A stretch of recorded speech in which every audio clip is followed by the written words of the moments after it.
Japan को चीन से दोस्ती कर लेनी चाहिए क्योंकि मुश्किल वक्त में अमेरिका शायद बचाने नहीं आ पाएगा जापान को। ये बयान किसी और का नहीं बल्कि जापान के पूर्व रक्षा मंत्री और वरिष्ठ नेता शिंगेरू इशाबे का है। इस बयान के बाद जापान की राजनीति में सियासी भूचाल आ गया है क्योंकि जापान की मौजूदा लीडरशिप अमेरिका के और ज़्यादा करीब जाती दिखाई दे रही है।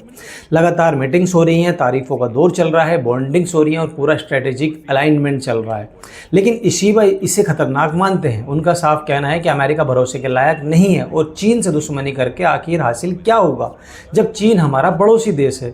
भूगोल को नज़रअंदाज नहीं किया जा सकता है। इशिबा चेतावनी देते हैं कि अगर जापान सीधे चीन से भिड़ा तो हालात वर्ल्ड वॉर 3 तक पहुंच सकते हैं। अब बड़ा सवाल उठ रहा है, अगर चीन से युद्ध हुआ तो क्या डोनाल्ड ट्रंप सच में जापान को बचा पाएंगे? इतिहास यही बताता है कि अमेरिका अक्सर अपने हित पहले देखता है। आज हालात ये हैं कि नाटो देश तक ट्रंप के सामने गिड़गिड़ाते हुए दिखाई दे रहे हैं। तो फिर जापान की क्या हैसियत है? वो ताइवान को बचाने की उम्मीद भी अब कमज़ोर होती दिखाई दे रही है। ट्रंप ताइवान कार्ड का इस्तेमाल चीन से सौदेबाजी के लिए करना चाहते हैं। सीधे तौर पर हथियार देने की गारंटी है, ना ही बचाने का कोई ठोस वादा। सबसे बड़ा ट्विस्ट यह है कि ताइवान की सेमीकंडक्टर ताकत धीरे धीरे अमेरिका शिफ्ट की जा रही है।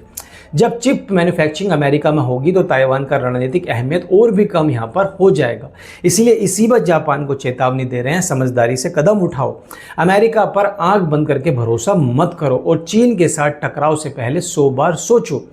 अब सवाल आपसे है, जापान को क्या रणनीति अपनानी चाहिए, चीन से दोस्ती या फिर दुश्मनी? कमेंट में अपनी राय जरूर बताइए और वीडियो पसंद आए तो लाइक, शेयर और सब्सक्राइब करना ना भूलिए।